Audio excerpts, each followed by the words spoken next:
60 years today. 1963 was a pivotal year in civil rights.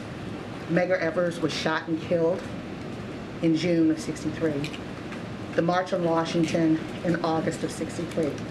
2 weeks later, 4 little girls were killed in a Baptist church.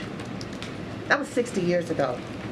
Today, we are witnessing what's happened in Jacksonville. We've got laws in the books, policies, etc. What can this administration do to quell the hate that is on the rise that the FBI has quantified?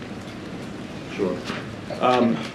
I would say this. The administration has, since day one, since the president signed his first executive order on making sure that everything we've done is focused on equity in this administration, and all of his work since then, including obviously another executive order signed on the anniversary of Bloody Sunday to make sure that the sacred right to the franchise is protected.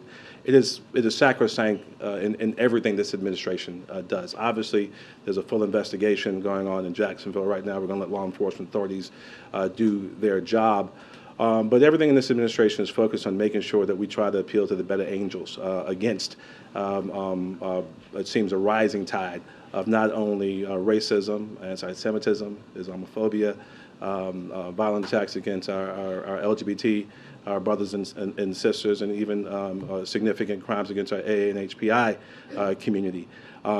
That's why it's so important that we remain vigilant every single day from all aspects of the administration, a whole of government approach, recognizing that there's work yet to be done. It's important to note that while we're not where we want to be, we're certainly not where we used to be. The progress that has been made, not only in the Biden-Harris administration, which has had a number of historic firsts, I might add, but over the last 60 years, this country has come a long way.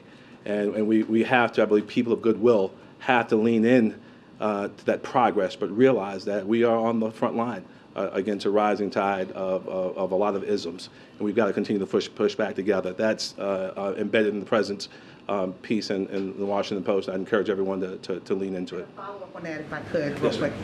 There's a lot of racial rhetoric going on in this political campaigning atmosphere. Is there going to be, or am I making a reach in this question, will there be a reach across the aisle to say enough is enough, we've got to stop this? Because a lot of this, people are saying, are stemming from a lot of this rhetoric. Sure, and I'd give a brief response to that. The president has endeavored, and I watch it in every engagement I have with him and every engagement he has with the public, to recognize the fact that he's the president of all of the United States of America. He speaks to people on both sides of the line, urban, rural, and suburban America, and he speaks again in a way that brings people together. That will continue to be his position, as well as the vice president's position.